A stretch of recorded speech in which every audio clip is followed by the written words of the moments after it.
myself Saptaparni from BioLive. Hope all of you are doing very well. Today we are going to discuss about a very important topic of genetics, epistasis. This topic is not only important for BSc and MSc courses, it is also very important for CSIR-NET Lifesciences because every year from this topic some numerical questions always come. Okay, so before beginning, I would like to request you to kindly press the bell button given below to subscribe to my channel, and don't forget to like it if you find it useful and share it with your friends. And if you have any doubts, don't forget to leave a comment below in the comment section, or you can also directly message me in my Facebook page, Facebook group, or in the Instagram profile. Okay. So, see, in every book, so many types of examples are given for various types of examples are given for each type of epistasis, and it makes it very difficult to understand by reading the books. Okay, because every kind of examples are different.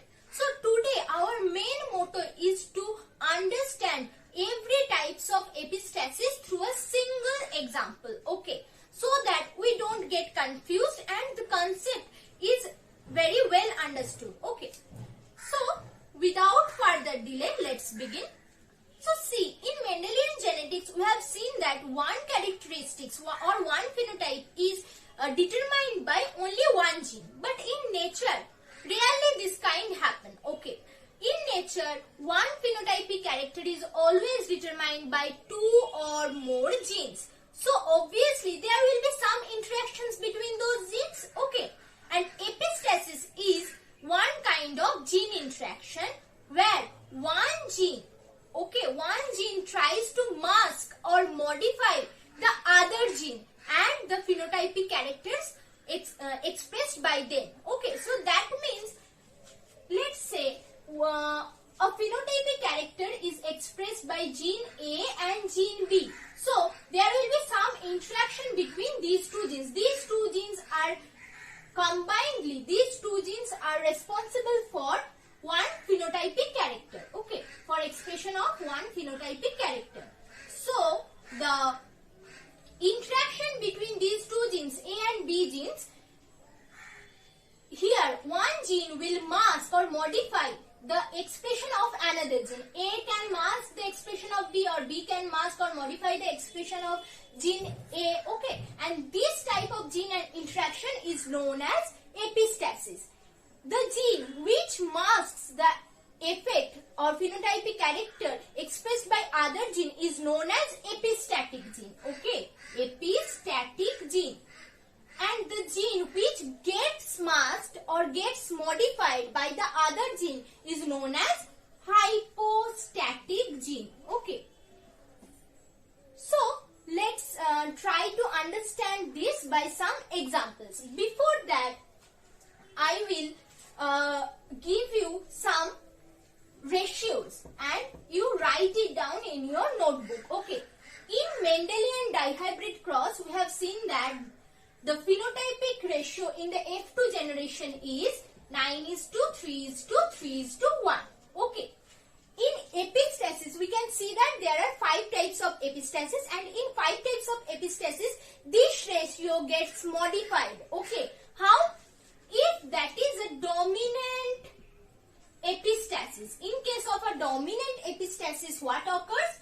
We have to add the ratios from the left hand side to right hand side, like this one. So in dominant epistasis the ratio will be 12:3:1. Okay.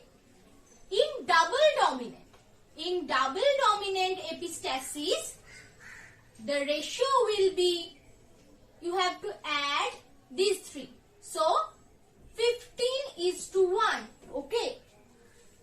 In recessive epistasis the formula will be, you have to add the ratios, the numbers from right side to left side. So the ratio will be 9:3:4. Okay. In double recessive, the ratio will be, you have to add these 3. Okay. 9:7. And the last but not the least, dominant and recessive type, in in this type, the ratio will be 13:1. That means adding these, 13:3. Adding these 3. Okay, 13 comes and this is the 3. So just write down this chart. Okay, how you have to find out the ratio of dominant and double dominant epistasis by adding the numbers from left to right, and for recessive epistasis add the numbers from right to left. Okay, and for dominant recessive epistasis just add 9 plus 3 plus 1 is to 3. Okay, just write down this chart of ratios, and now we will see how these ratios comes from the dihybrid cross phenotypic ratio 9:3:3:1 in the F2 generation. Okay, so let's begin. So the first type of epistasis is dominant epistasis. Okay, what is the first type? The dominant epistasis. In dominant epistasis, what occurs from the name, it is evident that here one gene will be dominant over the other. Okay, so here let's say two genes are responsible for the coloration of a flower. If the dominant allele of no gene is present, then the color is white. Okay, and when the dominant allele are present, it can be red colored or blue colored. Okay, how we will see? See, if the dominant allele of gene A is present like this, capital A, small b, it becomes red in color. Okay, and if the dominant allele of capital B, the B is present, it is blue in color. Okay, in dominant epistasis, what occurs? These are the two genes A and B, and these are their alleles, capital A small a and capital B small b. Here, the gene capital A will suppress the other gene capital B. Okay, that means here one gene is suppressing, here the gene A, the dominant allele of gene A is suppressing the other gene B. Okay, this is the dominance epistasis. So, which gene is epistatic here? A gene is epistatic gene here and B gene is hypostatic gene here. Okay, so when only the dominant allele of A gene is present, it will have red color, and when only the dominant allele of B gene is present, then it will have blue color. When we have crossed these red and blue flowers, we will find capital A small a, capital B small b in the F1 generation. What color will it show? Here both the capital A and capital B is present. So capital A will suppress the expression of capital B. So the color will be red. Okay. B cannot express its blue color. So the color will be red. When we will self-cross the F1 progenies, the F2 progenies will be like this. These are the F2 chart. This is the F2 Punnett square chart. Okay. So here you have to find out the phenotypes of the progenies. Okay. See here what will occur. So from this it is evident that if you have this kind of gene expression, this kind of genotype, then the color will be, here A is present and capital B is present. So capital A will suppress the capital B. Okay, so the color will be red. When there is small a and capital B, and anything can be here. So the color will be only B. Capital B is present. The B gene is present. So the color will be blue. But if here, like say capital A or anything, and here small b is present, so the color will be only capital A is present, but no dominant gene of dominant allele of B gene is present, so the color will be red. Okay, and in this case where homozygous recessive case, there will be no pigmentation of the flower, so the color will be white. So let's see where we will find red. So if there is A gene present, capital A is present, the color will be red. Okay, so let's find out. one will be red, this one red, this one red, red, red, this one will also be red, this one will also be red, this one will also be red, this one, sorry, this one will not be red, yes, this one will also be red, red, red, red, red, red. Okay, so red are done. Now for having color blue, only capital B gene, capital B will be present there. No dominant allele of A should be present. So only then the blue color will be expressed. So see here, in these cases the blue color will be present. Okay, and in this case where no dominant allele of any of the gene is present, the color will be white. So the ratio of red is to blue is to white will be 12, 1, 2, 3, 4, 5, 6, 7, 8, 9, 10, 11, 12, blue 1, 2, 3 and white 1. 12 is to 3 is to 1. Okay, so here the dihybrid cross ratio, phenotypic ratio of F2 generation of Mendelian cross 9 is to 3 is to 3 is to 1 is getting converted into 12 is to 3 is to 1. Okay, got it? So this is the dominant epistasis. Okay. Now coming to the next type of epistasis, which is what? Double dominant epistasis. Okay. Next cross is double dominant epistasis. Okay. In this type of epistasis, any of the dominant allele of any of the gene, if present, it will show the characteristics phenotype. Let's say the previous color without any kind of dominant gene, when no dominant gene is present, the color of the flower is white. But when either the dominant allele of gene A or the dominant allele of gene B is present, the color becomes blue. Okay. So here, if these are the two genes and these are their alleles, if capital A is present, then the color will also be blue. If capital B is present, then the color will also be blue. And if both of them are present, capital A and capital B, then the color will also be blue. Okay. So here we can write that if the combination of genotype is like this, both of the A and B are present, the color will be blue. Okay. If only A present, then the color will also be blue. If only capital B is present, then the color will also be blue. But when both the recessive alleles of both the genes are present, then the color will be white. Okay. So from the chart, it is evident that in only one case it will be white, the last case. And in every cases, in every progeny, you will either find capital A or capital B or both the capital A and B together. So in every cases, the color of the flower will be blue. Okay. In every cases, the color of the flower will be blue. So this is the double dominant type of epistasis. So here the ratio of blue is to white will be 15 is to 1. Okay, this is the double dominance epistasis ratio. Okay, got it? Next type of epistasis is recessive epistasis. Here what occurs? Here see, the gene A and gene B, two genes are present. Okay, gene A has two alleles and gene B has also two alleles, capital B, small b.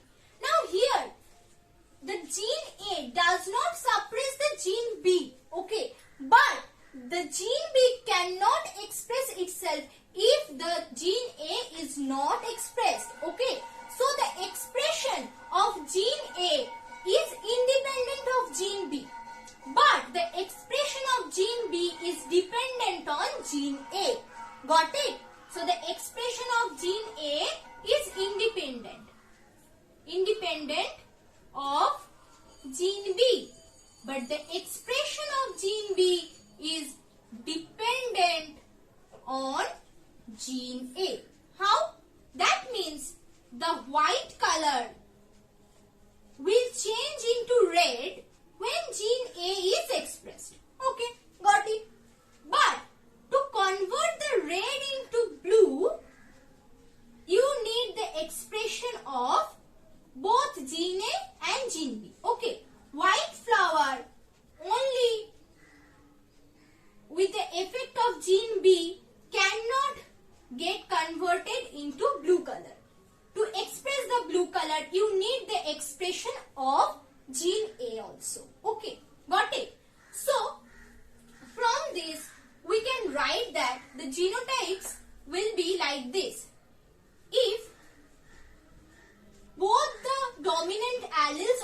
genes are present, the color will be obviously blue color.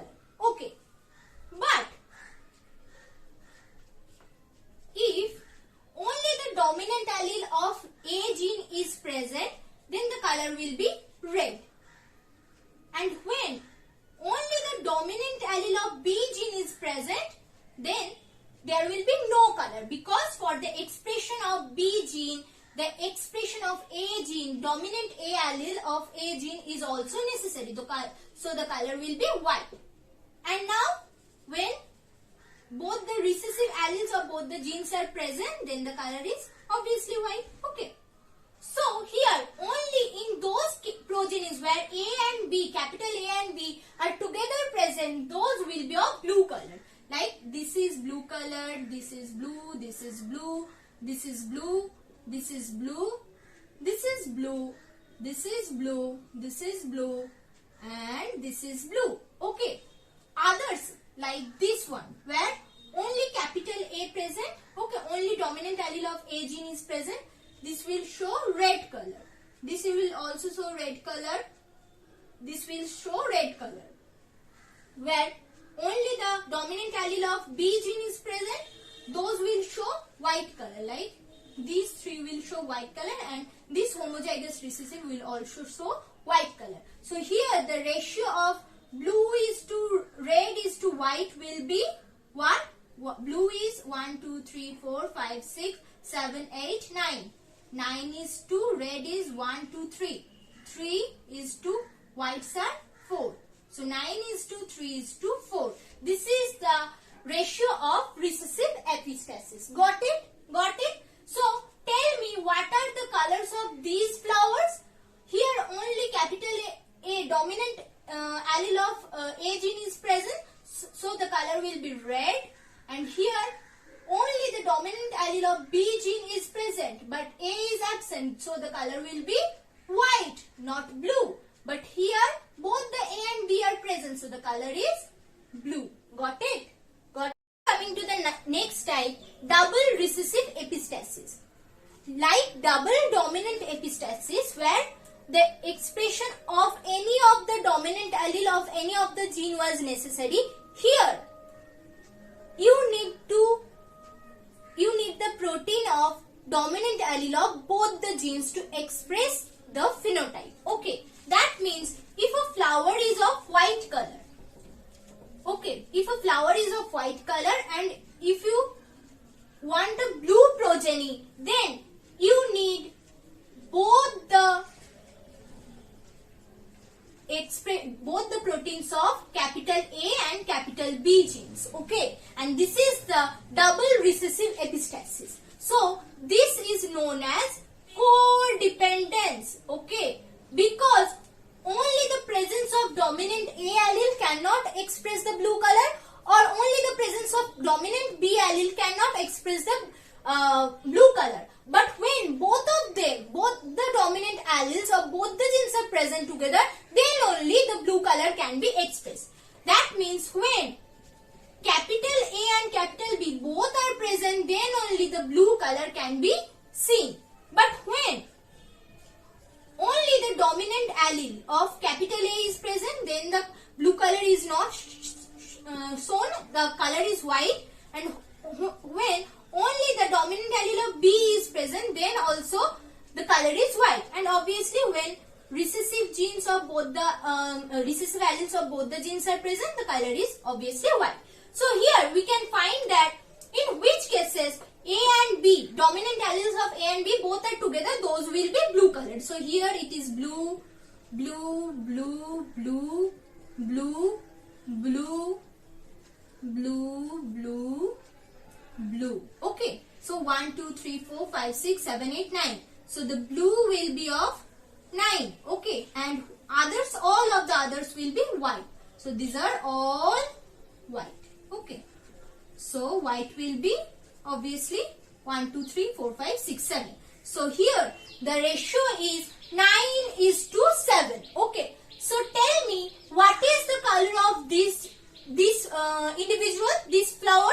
The color of this flower is white, because here only the dominant allele of A gene is expressed but not the B. And Similarly, the color of this flower is also white because here only the dominant allele of B is present. Okay. But here the color will be obviously blue because here both the dominant alleles of both the genes A and B are present. So the color will be blue. Got it? Now coming to the next and our last type, dominant and recessive epistasis. Now coming to the last type, dominant and recessive epistasis. See here what occurs. Here the dominant allele of A gene can only express its color, okay, or its phenotype, the red, okay, when the dominant allele of B gene is absent, okay. Why? Because here the dominant allele of B gene don't show any pigment, okay. That means when dominant allele is present, then the color is white, okay. But it has the characteristics to suppress the capital A. Okay, that means it does not do any work. It does not produce any pigment. Okay, but it also suppresses the production of pigment by the capital A gene, dominant A. Okay, that means the color of the flowers will be only red when only the dominant A is present, but in the absence of dominant B allele. Okay. So only then the color will be red. And in every other cases when the dominant B is present, then the color will be white because it is suppressing the A alleles. Okay. That means whenever this condition is also present, it is suppressing A, so the color will be white. And obviously when recessive alleles of both are present, the color is obviously white. So in one instance only, when the dominant allele of capital A is present in the absence of dominant B, then only the color will be red. Okay. So let's see where this condition is present. See where capital A is present, but see here. Okay. Capital A is present and small b's are present. So the color will be red. Here also the color will be red. And here the color will be red. And in all other cases the color will be white. Okay, in all other cases the color will be white.